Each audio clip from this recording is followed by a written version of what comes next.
Hello दोस्तों, आप सभी का भारत स्टडीज यूट्यूब चैनल पे हार्दिक स्वागत है। आप सभी स्टूडेंट जो किसी भी कम्पिटिटिव एग्ज़ाम की तैयारी कर रहे हैं, आप सभी के लिए ये वीडियो मोस्ट इम्पोर्टेंट है। इस वीडियो के अंतर्गत हम 10,000 वन लाइन क्वेश्चन करने वाले हैं। 10,000 वन लाइन क्वेश्चन हम करने वाले हैं, जिसकी फर्स्ट सीरीज आपको मिल चुकी होगी, अर्थात जिसका पहला वीडियो आपको मिल चुका होगा। आप सर्च करके देख सकते हैं कि क्लास फर्स्ट का वीडियो उपलब्ध होगा। हमारे चैनल को ओपन कीजिएगा, उसके वीडियो सेक्शन में जाइएगा या प्लेलिस्ट सेक्शन में जाइए, नहीं तो सर्च कर लीजिए 10,000 one liner question series by Bharat studies. आप इस तरह से भी सर्च कर सकते हैं, आपको वो वीडियो मिल जाएगा। वो क्लास फर्स्ट था, जिसमें हम 50 से अधिक क्वेश्चन को कवर किए थे। ये आज का क्लास हमारा क्लास सेकेंड है, जिसमें हम 50 से अधिक फिर से जीके का वन लाइनर जो 10,000 की सीरीज है, 10,000 क्वेश्चनों की सीरीज है, जिसका आज सेकेंड क्लास है। और आज हम जीके के 50 से अधिक क्वेश्चन करने वाले हैं। तो आइए फटाफट से, अगर अब तक आपने चैनल को सब्सक्राइब नहीं किया है तो सब्सक्राइब कर लें, वीडियो को लाइक करें और जितना ज़्यादा से ज़्यादा हो सके वीडियो को शेयर करें। ये तीन चीज़ निश्चित रूप से आप कर लें, चैनल को सब्सक्राइब, वीडियो को लाइक और वीडियो को शेयर। अगर कोई सुझाव हो तो आप कमेंट बॉक्स में भी हमें बता सकते हैं अपना सुझाव। तो चलिए आज की क्लास को हम शुरू करते हैं। आज का क्लास का फर्स्ट क्वेश्चन है, महाराजा रणजीत सिंह के साथ किसके विचार विमर्श के परिणाम स्वरूप अमृतसर की संधि हुई। अर्थात महाराजा रणजीत सिंह के साथ किसके विचार विमर्श, यानी कि कौन विचार विमर्श करने के परिणाम स्वरूप अमृतसर की संधि हुई थी। तो वह संधि हुई थी sir Charles Metcalfe. Sir Charles Metcalfe के द्वारा विचार विमर्श के बाद अमृतसर की संधि महाराजा रणजीत सिंह ने किया था। नेक्स्ट की ओर हम बढ़ते हैं। नेक्स्ट क्वेश्चन है, किस शासक ने या किस शासन के शासनकाल में बहनियों ने अपनी राजधानी गुलबर्गा से स्थानांतरित कर बीदर बनाई। अर्थात वो कौन से शासक थे या जिनकी शासनकाल में गुलबाग से राजधानी स्थानांतरित कर बीदर बनाई गई थी। तो वह शासनकाल था अहमद शाह का शासनकाल, और उन्होंने ये काम किया था। नेक्स्ट की ओर अब हम बढ़ते हैं। नेक्स्ट है, सोमनाथ मंदिर पर महमूद गजनवी के आक्रमण के समय वहाँ के शासक कौन थे। सोमनाथ मंदिर पर महमूद गजनवी के ने जब आक्रमण किया था तो उस वक्त वहाँ का शासक भीम प्रथम वहाँ के शासक थे। नेक्स्ट की ओर हम बढ़ते हैं। नेक्स्ट है, फुतुह उस सलातीन की रचना किसने तथा कब की। तो फुतुह उस सलातीन की रचना ईसामी ने 1350 ईस्वी में की थी। 1350 ईस्वी में ईसामी नाम है, इसने ही फुतुह उस सलातीन की रचना की थी। नेक्स्ट की ओर हम बढ़ते हैं। नेक्स्ट क्वेश्चन है, सातकर्णी की मृत्यु के पश्चात उसके दो अल्पवयस्क पुत्रों वेदश्री और शक्तिश्री का संरक्षण किसने किया था। तो जब सातकर्णी मर गया था तो उसके बाद उसके 2 अल्प आयु के पुत्र थे, उसका नाम था वेदश्री और शक्तिश्री। इसका संरक्षण किया था नागनिका ने। नागनिका ने इसका संरक्षण किया था।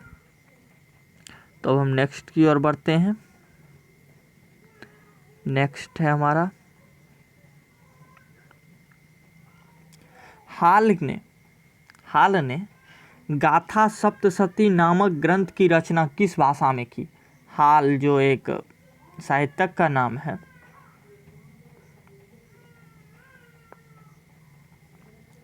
उसने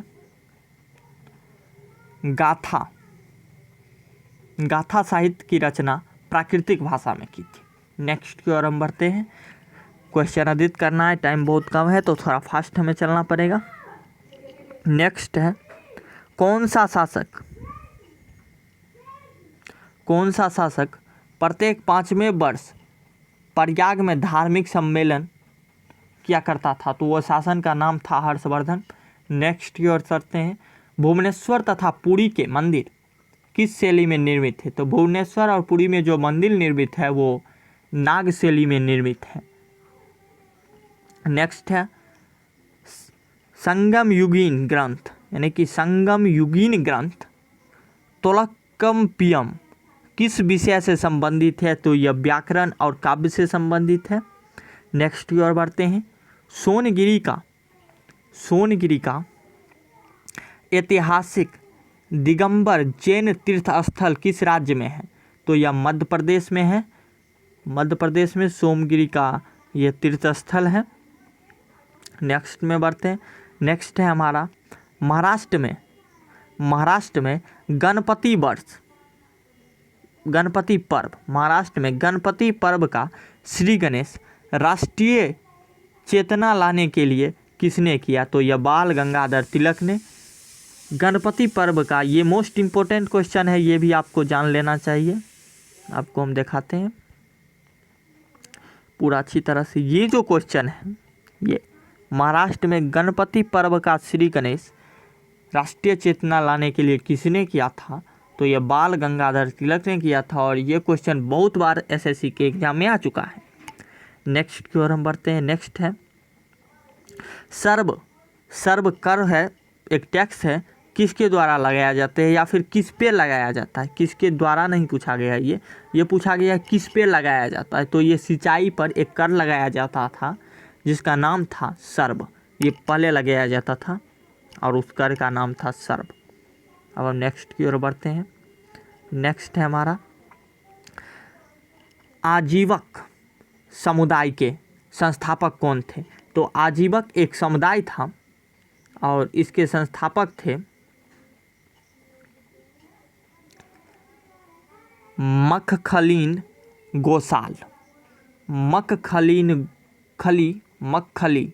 गोसाल इसके संस्थापक थे। नेक्स्ट, अंग्रेजों के शासनकाल में भारत के आर्थिक दोहन के सिद्धांत का प्रतिपादन किसने किया था?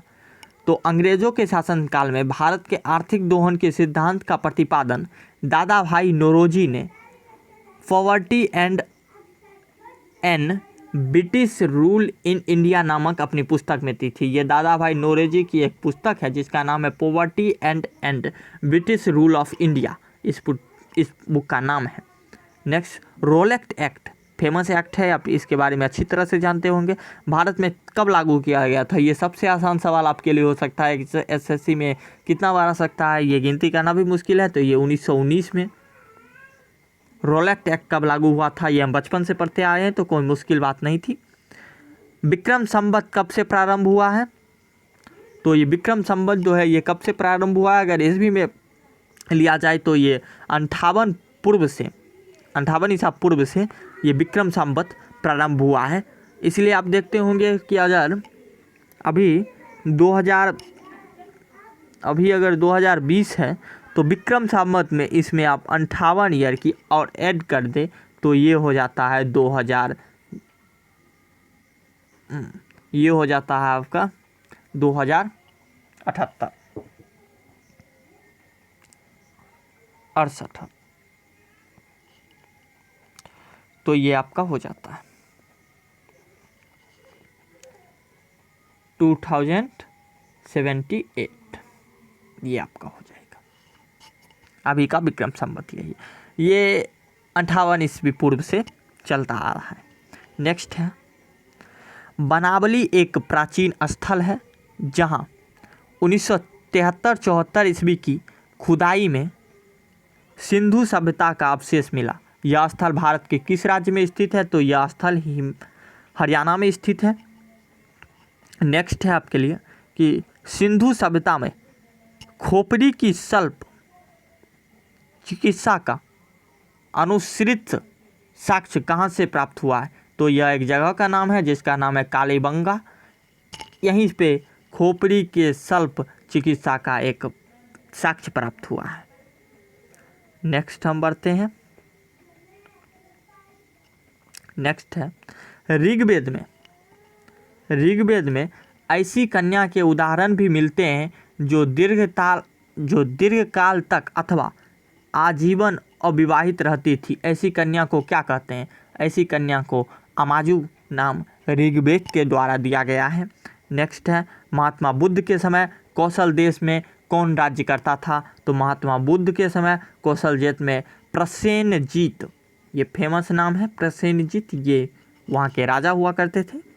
नेक्स्ट है किस शासक ने वैशाली का परित्याग करके पाटलिपुत्र को मगध राज्य की राजधानी बनाया था? तो उसका शासक का नाम है कालाशोक, जिसने वैशाली का परित्याग करके पाटलिपुत्र को मगध राज्य का राजधानी बनाया था। नेक्स्ट है अशोक के किस शिलालेख में कलिंग युद्ध का वर्णन है? तो अशोक के 13वें शिलालेख में कलिंग युद्ध जो हुआ था कलिंग में, ये प्रसिद्ध युद्ध हुआ था। इसके बारे में बचपन में बुक में भी आप लोग सब पढ़े होंगे। तो यह 13वें शिलालेख में इसका उल्लेख मिलता है। नेक्स्ट है पुष्यमित्र शुक ने किस शासक की हत्या करके पाटलिपुत्र की गद्दी पर अधिकार किया था? तो उस शासक का नाम है बृहद्र की, यानी कि वह शासक कहाँ के थे? तो वो शासक थे बृहद्र, वहाँ के शासक थे। नेक्स्ट है 40 गुलामों के दल का विनाश किस सुल्तान ने किया था? तो बलबन ने 40 गुलाम के दल थे उसका विनाश कर दिया था। बलबन स्वयं एक गुलाम था और उसी ने 40 गुलाम के दल जो था अपने विद्रोह न हो जाए इसीलिए, या फिर उस पर हावी न हो जाए इसीलिए उस दल को ही इसने विनाश कर दिया था। नेक्स्ट है हमारा दिल्ली सल्तनत का अर्थात दिल्ली शासन जो हुआ था उसका अंतिम शासक कौन था? तो उसका अंतिम शासक था इब्राहिम लोदी। दिल्ली सल्तनत का अंतिम शासक इब्राहिम लोदी, और इब्राहिम लोदी से ही जब बाबर का युद्ध हुआ और तब इब्राहिम लोदी बुरी तरह से पराजित हुआ और तब से दिल्ली सल्तनत पर बाबर का राज्य हुआ और वहीं से दिल्ली सल्तनत काल की समाप्ति हो गई। अब नेक्स्ट की ओर बढ़ते हैं। नेक्स्ट है क्लाइव ने सैनिक सुधारों के लिए सेना को 3 भागों में बांटा था। क्लाइव गवर्नर जनरल था, उसने सैनिक सुधारों के लिए सेना को 3 भागों में बांटा था। सेना का एक भाग मुंगेर में, दूसरा भाग बांकीपुर में नियुक्त किया गया और तीसरा भाग कहाँ नियुक्त किया गया है ये आपसे पूछा गया है। तो यह किया गया है इलाहाबाद में। उस व्यक्ति, उस मनुष्य, उस अफसर का नाम था क्लाइव। नेक्स्ट की ओर बढ़ते हैं। नेक्स्ट है हमारा प्रसिद्ध बीबी का मकबरा किसकी यादगार में बनवाया?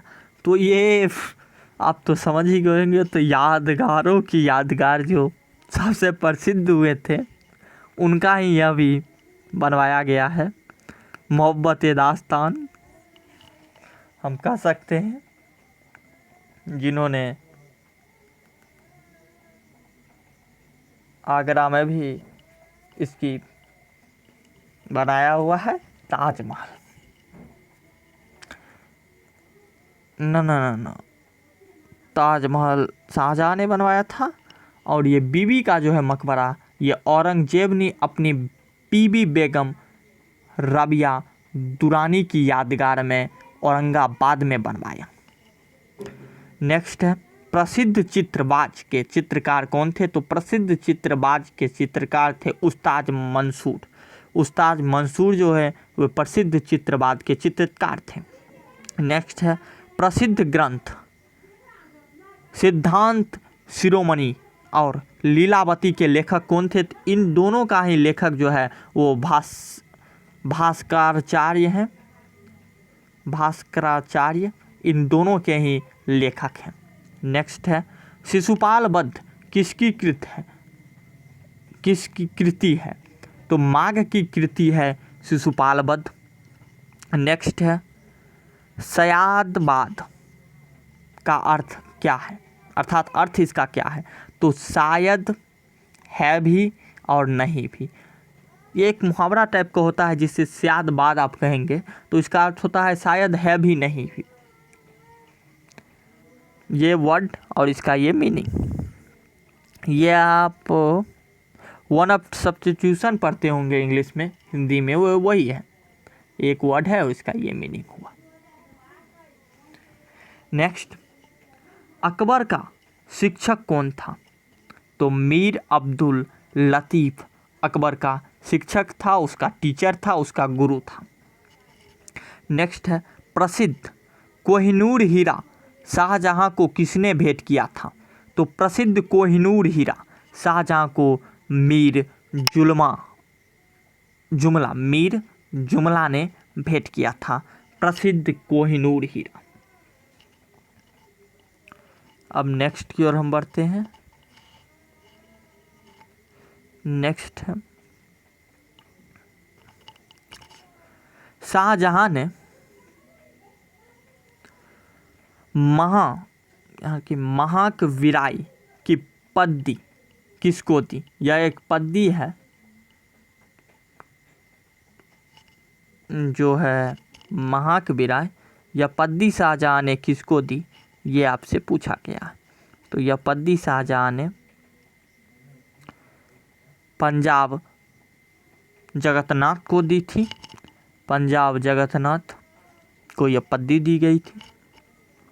नेक्स्ट क्वेश्चन है अकबर के समय बनी पहली महत्वपूर्ण इमारत क्या थी? तो अकबर के समय जो पहली इमारत बनी थी वह था हुमायूं का मकबरा। यह अकबर के काल में बनी हुई पहली इमारत थी। नेक्स्ट है कौन सा मुगल शासक शाहिद दरवेश या एक और जिंदा पीर के नाम से जाना जाता था, यानी कि उसका उपनाम भी आप कह सकते हैं। तो वह कौन सा शासक था जिसका नाम शाहिद दरवेश और जिंदा पीर था? तो शासक का नाम है औरंगजेब।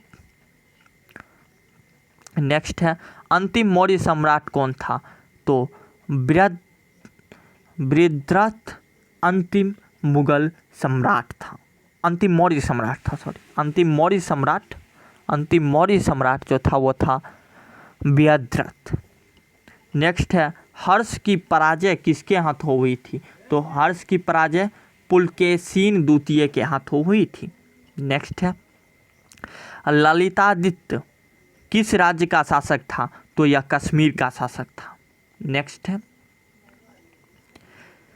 हुमायूंनामा किसकी कृति है? तो यह गुलबंदन बेगम की कृति है, ये भी प्रसिद्ध कृति है हुमायूंनामा, और ये गुलबंदन बेगम की कृति है। नेक्स्ट है एक मालिक होते हुए भी एक मालिक हुए भी खान हो गया और फिर सुल्तान बन गया, कौन था वो? तो वो बलबन था। यह एक गुलाम था और इसने बलबन वंश की स्थापना की थी। नेक्स्ट की ओर हम बढ़ते हैं। नेक्स्ट है हमारा बहमनी राज्य के विघटन के उपरांत दक्षिण में किसने मुस्लिम राज्यों का उदय हुआ? कितने मुस्लिम राज्यों का उदय हुआ? तो 5 मुस्लिम राज्यों का उदय बहमनी राज्य के विघटन के उपरांत हुआ।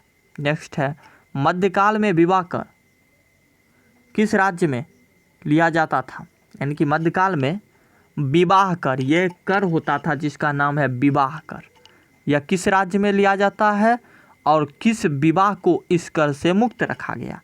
तो यह विजयनगर राज्य में लिया जाता है और विधवा पुनर्विवाह को इस कर से मुक्त रखा गया। नेक्स्ट है, प्राचीन भारतीय साहित्य चरक किस शासक ने या किस शासक के दरबार में थे? तो वो शासक था कनिष्क के दरबार में प्रसिद्ध साहित्य चिकित्सक चरक जिसका नाम था वो था कनिष्क के दरबार में। नेक्स्ट है, अकबर के शासनकाल में पुनर्गठित केंद्रीय प्रशासन तंत्र के अंतर्गत वीरबख्शी किस विभाग से देखभाल करता था? वो तो सैनिक विभाग का देखभाल करता था। नेक्स्ट है,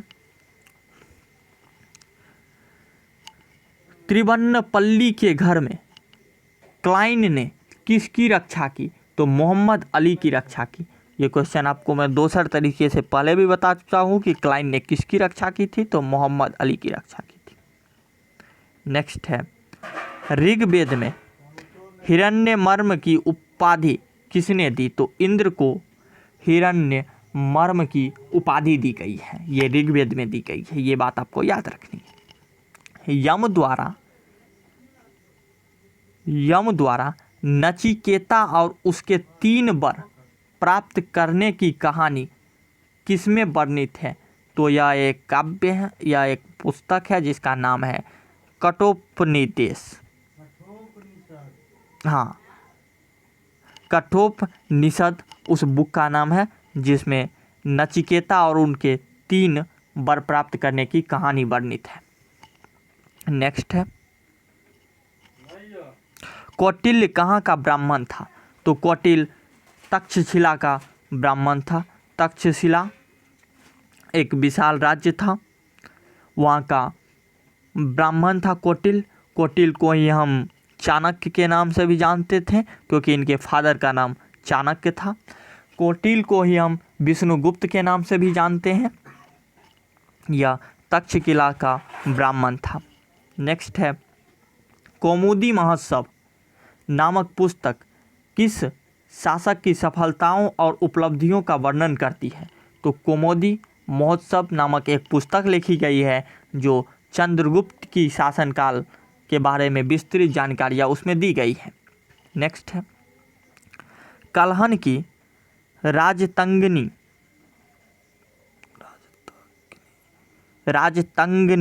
में वर्णित अंतिम शासक कौन था? तो उस अंतिम शासक का नाम है जयसिंह।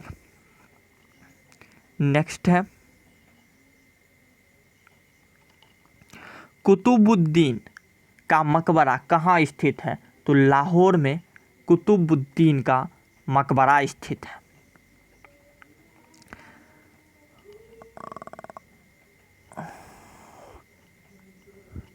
रजिया की असफलता का सबसे बड़ा कारण माना जाता है? तो रजिया का असफलता का जो सबसे बड़ा कारण है वो है तुर्क अमीरों का षड्यंत्र और उनकी महत्वाकांक्षा। तुर्क अमीरों का षड्यंत्र हुआ था और उनकी अपनी भी बहुत सारी महत्वाकांक्षा थी, इसलिए रजिया का असफलता हुआ। नेक्स्ट है, दिल्ली के किस सुल्तान ने अपने सिक्के से खलीफा शब्द हटाया था? तो उस दिल्ली का सुल्तान का नाम है मोहम्मद बिन तुगलक। मोहम्मद बिन तुगलक ने अपने सिक्के से खलीफा शब्द को हटा दिया था। और आज का अंतिम क्वेश्चन है, पुरंदर के घेर में तोपखाने के अधिकारी के रूप में किस विदेशी यात्री ने भाग लिया था? तो उस विदेशी यात्री का नाम है मनुची। मनुची ने पुरंदर के घेर में तोपखाने का अधिकारी के रूप में नियुक्त किया गया था और यह एक विदेशी यात्री था जिसका नाम था मनुची। आज के लिए आपको इतना ही। आज का आपका सवाल है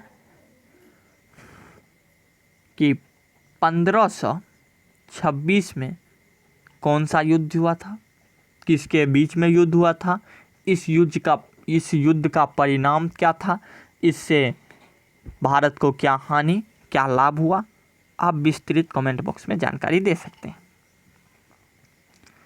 अगर आपने अब तक इस चैनल को सब्सक्राइब नहीं किया है तो सब्सक्राइब कर दें, वीडियो को लाइक करें, अगर पसंद आया हो तो शेयर निश्चित रूप से करें और चैनल को सब्सक्राइब भी कर दें। तो चलिए, अब जितना जल्दी हो सके इस वीडियो को लाइक, शेयर और चैनल को सब्सक्राइब कर दीजिए। नेक्स्ट वीडियो जो हमारा क्लास 3rd होगा और इसका नेक्स्ट सीरीज होगा वो हम बहुत जल्द लेके आने वाले हैं। तब तक के लिए गुड बाय। देखते रहिए, पढ़ते रहिए।